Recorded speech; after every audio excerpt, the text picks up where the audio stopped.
In the last decade, a new trend emerged in India, the Canada obsession. All you had to do was pick a youngster, just ask them, where do you want to study or work? More often than not, the answer was Canada. It was like the golden ticket, just get there and everything will be fine.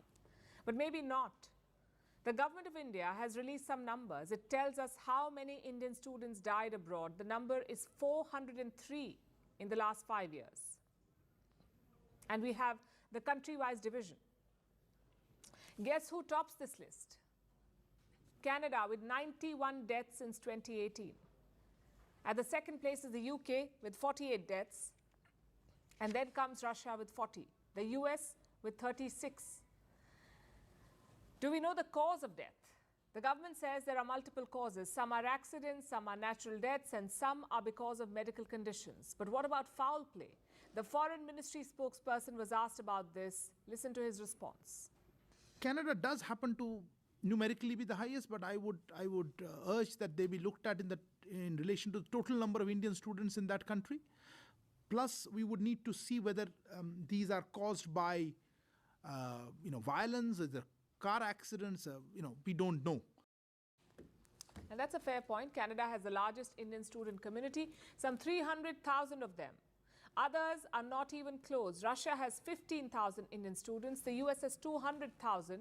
The UK has around 55,000. In that context, the numbers are not a surprise. But you see, being alive is a low bar. We need to look at other factors as well. Like, is there discrimination? Are your basic needs taken care of? Has the move abroad worked? And for many Indians in Canada, the answer is no. Let's look at discrimination first. Indians and Indian establishments have become a target recently. More than a dozen temples have been attacked since 2022. So have Indian businesses. Many of them have complained of extortion. This week, the South Asian business community met opposition leader John Rustad. They said gangs threatened their shops. But it's not just vandalism and extortion. In some cases, Indians have been killed.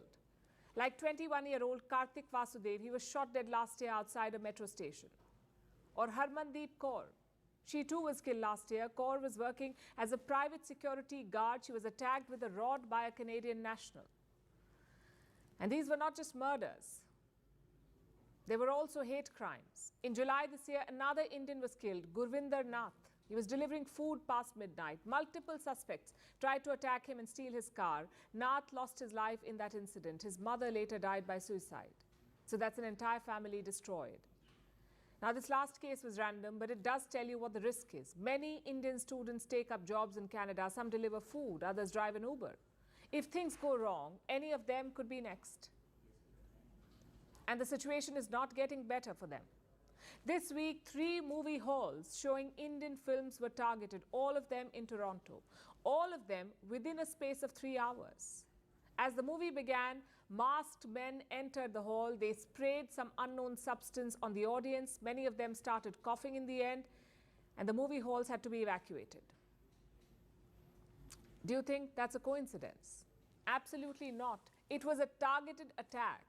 What is Canada's government doing about it? They say they're investigating, like they're investigating all the other cases. But where is the political will? Canada is busy protecting designated Khalistani terrorists. They will kick up diplomatic storms without evidence. They will accuse foreign governments on a hunch. But what about persistent anti-India attacks? And forget ordinary Indian students. Canada cannot even protect Indian diplomats and missions. In August, death threats were issued against the Indian High Commissioner. It wasn't even a covert one. It was issued publicly on social media. And what does all of this tell you? That there is no fear of government reprisal. It's a free pass for anti-India elements in Canada, and there is a message here for the Indian students as well. Rethink your choices. Many of them already are, in fact. From July to October, there's been a drop in applications by Indian students, a drop of 40%. Many of them realize that Canada is not worth it. And no, it's not because of the Hardeep Nijjar saga. Justin Trudeau made those allegations in the month of September. This downward trend began before that. The choice is now Canada's. International students are a big money spinner for them. Around 40% of them, 40% of foreign students in Canada are Indians. It's Ottawa's duty to make them feel welcome. And how do you do that? By making all Indians feel safe and welcome.